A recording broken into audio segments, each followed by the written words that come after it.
Welcome back, everybody, to Pick and Roll for our final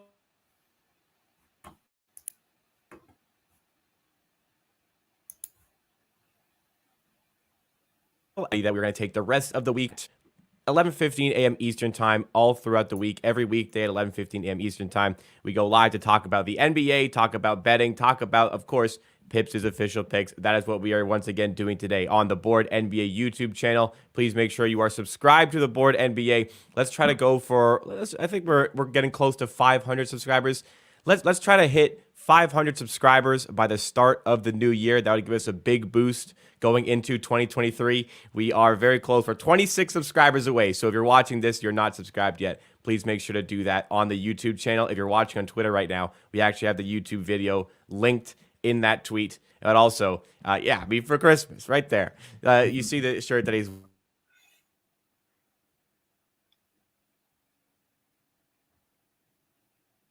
we're on Twitter as well for all up are following us over there.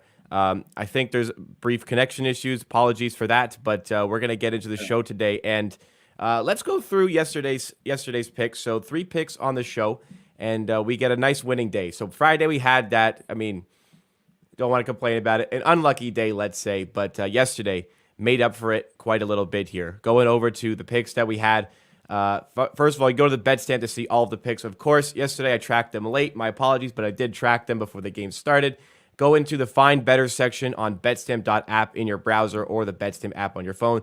And in the media pick section, super easy to find pick and roll. Right up here at the top, you see our logo. And on the season, 49-35 record, plus 7.1 units, a positive ROI at 7.4%. These are really good numbers.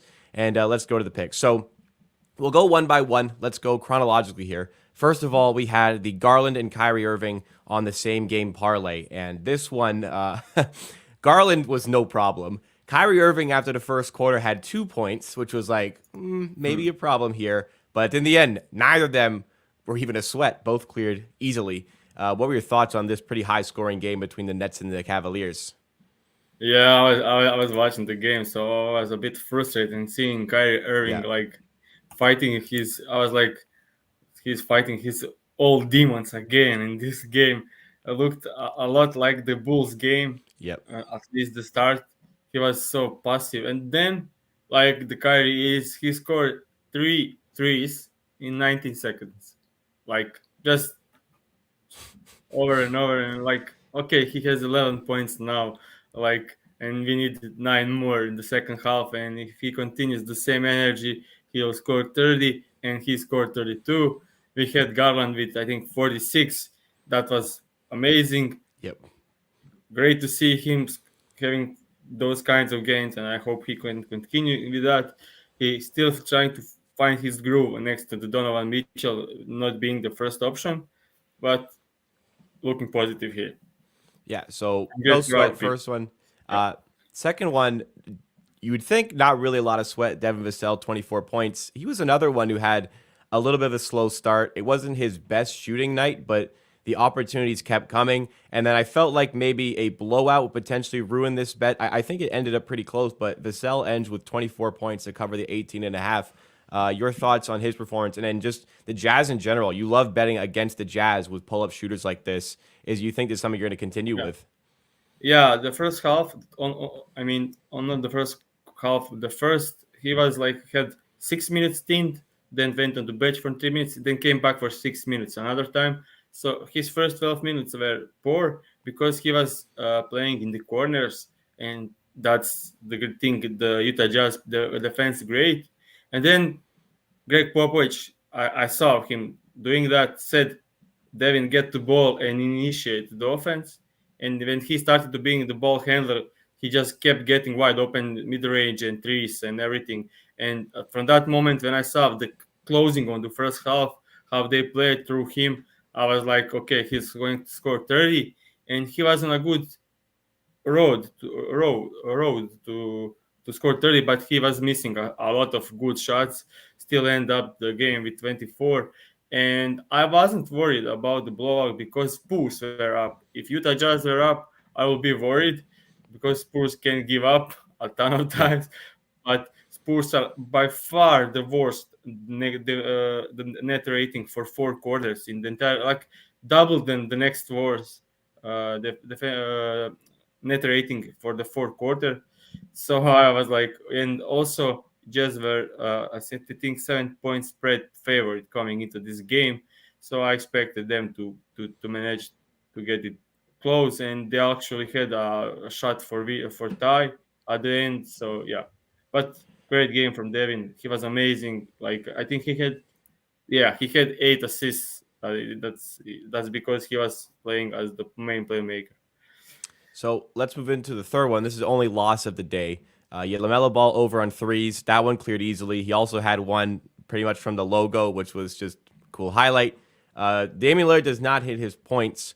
This one, just box score looking at this one, lots of big games from Blazers players. All 5 starters finish above 10 points. So it's not like Damian Lillard really had to carry here as they win by 11. I thought it was funny that after our kind of Nurkic slander yesterday, he has an absolutely monster game, 28 points, 15 rebounds. So go figure on that one. But for Damian Lillard, I think just a case of other guys are playing really well. He didn't have to be the one to dominate here.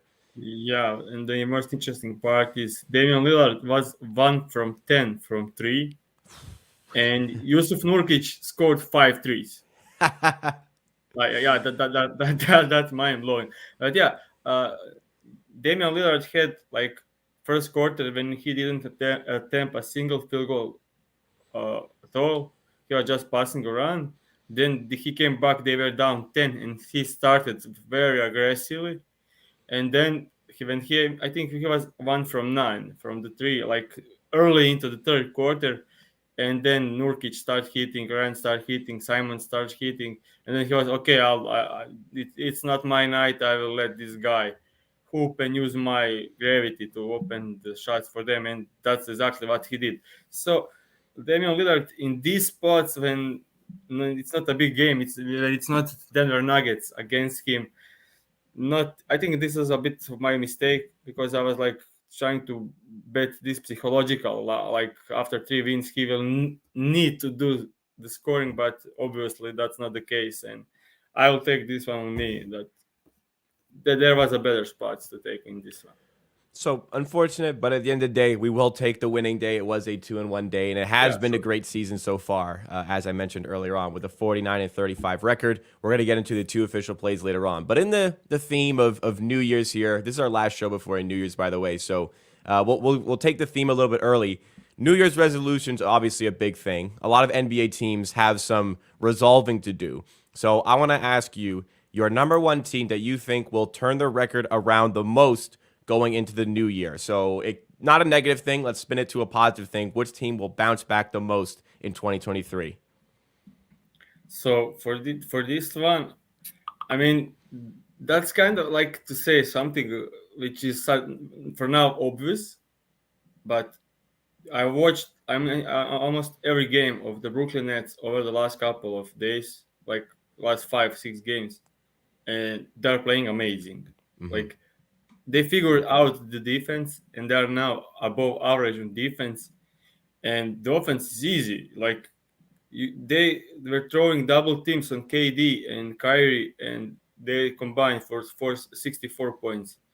And one guy who is like forgotten from the NBA, but man, TJ Warren can score at crazy efficiency. Like he's not even at like 70%, and he can't miss. Like he's mid range, like he just goes like this and it's going in. And yeah, I think they can be contenders, and I think they will be. Like okay, we have Bucks, we have Cavaliers, we have 76ers, we have Celtics, but I think Nets can maybe not be favorite against every of these teams, but they can win in a for 7 game series. So I So think if they continue with this way of playing basketball, focused in playing defense, trying hard, and if can get healthy team, I think we could see them climbing up on the East ladder. so I love the thoughts there. Interesting. I thought you were going to go for more of like a team on the outside looking in who's going to kind of make a bounce back second half. But I like that. Brooklyn, it's a very interesting one because um, the way they're playing, they're beating all these good teams. Like they're in a pretty tough part of their schedule here. They had a resounding win against the Bucks, a really nice win against the Cavaliers. So who's to say they can't compete this season? I thought that it was a broken roster, and I thought that, as much as I didn't really rate Steve Nash as a coach, I thought, like, I mean, there's not really much that he can do with this team with all the personnel clashes. But if everybody is checked in, which they are right now, and everybody's playing together for each other, this is a damn good team. I love the point you make about TJ Warren. I felt like he's always been like a pretty good scorer. People always talk about how he played in the bubble Warren, like how good that is. But he's always been a consistent scorer. And everywhere he's been that scorer, he's been a pretty focal point of a team. So he was on Phoenix, a smaller market at the time. They weren't as good as they are now. Obviously, they still had Booker, but one of the more focal points there. Still scored quite a bit, almost got to 20 points per game, I believe, one season. Went to Indiana, a not very good Indiana team, was more of a focal point there. But now playing with KD and Kyrie, who takes so much of the focus defensively, TJ Warren has always been outstanding in mid range. Like this guy knows how to score the ball. So I like this is definitely like we were wondering what player he'd be after the lengthy injury. He's been playing well and really adding to this team. We'll go over to mine. So I don't want to be a homer and take the Raptors here. I think I very much could because I think that there's a good team there, and I think that if the front office can make some additions to the team, they can be a playoff team and turn around this 15 and 18 record. But I think one team I'll bank on turning it around. I think Golden State have the young players to entice people in the trade markets. I think that they have owners who are willing to pay people. I think that Golden State are going to just make the moves to turn this team around. Right now, they're a mess, especially with Steph Curry out, but I think they're going to add in the right pieces around some of the players here to make win now trades because with the players they have, I know like a few years ago they had like a couple of bad seasons, but I don't think they're going to settle for that. They're coming off of an NBA championship, and I think they're going to want to try to win as many games as possible in the new year. Yeah, So I see that. yeah. I was about to say Golden State Warriors, but we need to see if Steph Curry will be the same guy prior in before. But yeah, that was my only thing that I went to the Nets. But if we look at the NBA standings currently, there is no much teams that are down and that can be better. Like if Yeah. like it's everything is like as expected. We have underperforming Bulls, but are they really underperforming? We have underperforming Heat, but they are just not healthy, and we have underperforming Timberwolves, but I don't know if they will be great. So yeah, I need to. I went with Nets for that Yeah, reason. and I like that because I think a lot of the teams down there are supposed to be like the Bulls are underperforming to some. To me, they're kind of what I expect them to be. I expect them Yeah. to struggle this season. So I think the Nets one was a good curveball you threw my way. But with that, we're gonna transition. Of course, our Thrive Fantasy segment, guys. To get yourself finish off the New Year's with a bang, you can go to Thrive Fantasy, the daily fantasy sports and esports app for player props. With Thrive, you can eliminate the countless hours of research that you need to take on some of these games and focus on the top tier athletes. How to play? It's simple. Go over to thrivefantasy.com or go to Thrive Fantasy in your app store. And for the NBA, go to their contest lobby, click on NBA, and find this one today is their $20 NBA Tuesday. There's 20 player props listed available as I go to sign in again. There's 20 player props listed available for you to choose from. All you need to do is take 10 of those players, and it's super easy to rack up points. There's an over or under value associated for the player prop. The grand prize today is $750. And to get yourself started, make sure you use code HAMMER on signup for a 100% deposit match up to $250. And don't just stop with the NBA. Thrive Fantasy has over $200,000 in guaranteed prizes weekly. With that, we're going to go over to Pips to find his best spots on the board for this $20 NBA Tuesday. Only $20 to enter. Anywhere you can find a little bit of value for our viewers here. Yeah, there are some crazy spots. First first guy on the top, LeBron James, or 26.5 points without AD against the Orlando Magic. Great spot for him. Second one, James Harden, 7.5 assists over against the Washington Wizards. They'll just spam pick and roll with Embiid, pocket passes, easy mid-range shots for Embiid. I think he can clear only two Embiid with this line. Uh, for third one, Shea over 28.5 points against the Spurs. I love this spot for Shea. I think he's over this line in like 80% of the games this season. And the last one is Draymond Green over 6.5 rebounds against the Charlotte Hornets. Yeah, we are loving bet to bet overs on rebounds against the Charlotte Hornets, and great spot to take here. So 4 great spots there. You only need to make 6 more today to get yourself involved with this $20 NBA Tuesday for $2,500 in prizes. Again, get signed up with Code Hammer to get yourself involved with Thrive Fantasy today.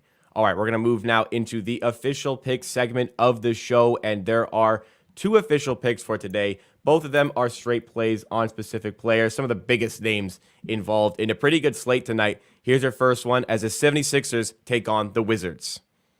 So the first one is Joel Embiid over 31.5 points, which is minus 120 at BetMGM. So I'll be quite short with this one. We have Wizards who had Anthony Davis scoring 55 points against them. We had Nikola Jokic scoring 43 points against them. It was so easy, so effortless for the guys that usually don't score that much, and these numbers are like easy for Joel. He had some tough matchups, and he still end up going over this line. If he can score against over this line against the Clippers and Knicks, which are one of the worst spots for big guys like him, I expect him in this very positive matchup inside to just yeah, have an easy game. And with James Harden running the offense, not forcing anything, trying to get Joel in the great spots, I think this will be an easy over for Joel. The only thing that could be problem is blowout, but the spread is only 4.5. They are away, and Bill is playing, so I think this game should be close. And in a close game, and Bill should be able to feast this line. And also, they do the single coverage.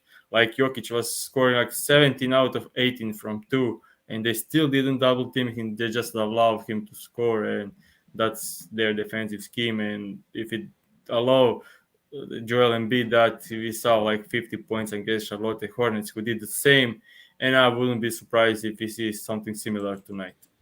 Yeah, Joel Embiid really started to find his feet as a real MVP candidate this season. I think that maybe some of the biggest thing with Embiid is going to be the health factor, but against the Wizards, you've mentioned it many times this season that they don't like to double guys. If you don't double Embiid, especially with the guys that they're going to be throwing at him, that could be a problem. With that, we're going to move into the second official play of the day. Another big player had a big 50 piece last week in a game that we bet his over. It is Luka Doncic. Here's the play. So we are betting on Luka Doncic to score over 30.5 points, which is minus 115 at FanDuel. So we have Luka Doncic coming into this game after scoring 32 points against the Lakers, who were double teaming him behind his rim, like below his rim. Like they were going over the half court to double team Luka, and he still ended up scoring 32 points, which is quite amazing. And the game before that, he scored 50 points against my Houston Rockets. Nothing surprising there. But in the last game against the Knicks away from home, and it's kind of interesting, but Luka away from home scored 30 points in 16 out of, I mean, at home scored 30 plus points in 16 out of the 17 games this season. Like, that's mind blowing. Like, Yeah. 30 plus points in 16 out of the 17. Only one game without him scoring 30 plus points at home. And when you look at the way game, he scored under 30 points in 8 out of the 14. So him playing at home is huge here. And in the last game, they played away at Madison Square Garden, and Luka Doncic scored 30 points in 29 minutes in a blowout. Knicks are way better team now, and I think they can compete in this game. Also, have a chance to win. And in a close game, I expect Luka with playing 40 minutes lately. If the game is close, he's playing 40 minutes. And if he gets like 35 plus minutes, he should be able to cover this easily. And I didn't like the way Knicks defended him. They were allowing him to get inside and didn't throw double teams at him and leaving him in the single coverage, allowing him to post ups and stuff. And he scored 30 points with only four free throws, and Knicks usually foul way more. So I expect him at home to have a way better game. Yeah, look, the Knicks don't really have the right people to guard Luka Doncic, and just it doesn't really matter who you have to guard him. Right now, the Mavericks are not very good. If they didn't have Luka, this would be one of the worst teams in the NBA. They have Luka, and he needs to be kind of the man to get them over the line in any game. So the way he's been playing lately, Luka Doncic over 30.5 points. I really like the spot on that one as well. But let's go through the recap of the two plays that we have for today. First of all, 76ers at Wizards, Joel Embiid over 31.5 points. That is minus 120 at BetMGM. Second one is Doncic against the Knicks over 30.5 points, minus 115 at FanDuel. So guys, reminder, that was our last episode of 2022. Gonna take the rest of the week off, be back at it on Monday to get you some more NBA action, more NBA betting and discussion. But before we go, please, guys, want to remind you to subscribe to the Board NBA YouTube channel. Make sure if you're watching there right now, you drop a like. It does go a long way to supporting the channel to help get this on some more recommended pages. For updates on the show and to also catch the live streams and for more, go to the Twitter account at the Board NBA and visit thehammer.bet for all of your sports betting content needs, and subscribe to the Hammer HQ on YouTube. Pips, I'll just open the floor for you, maybe put you on the spot here, but any closing words for 2022 as we go into the new year? We did a great job over the last couple of weeks, and I hope we can continue doing the same and winning you guys money in 2023 as we did in 2022. And yeah, hope everything just keep on the pace. So with that, guys, Happy New Year to everybody, and we will see you in 2023 next time for some more Pick and Roll on the Hammer Betting Network.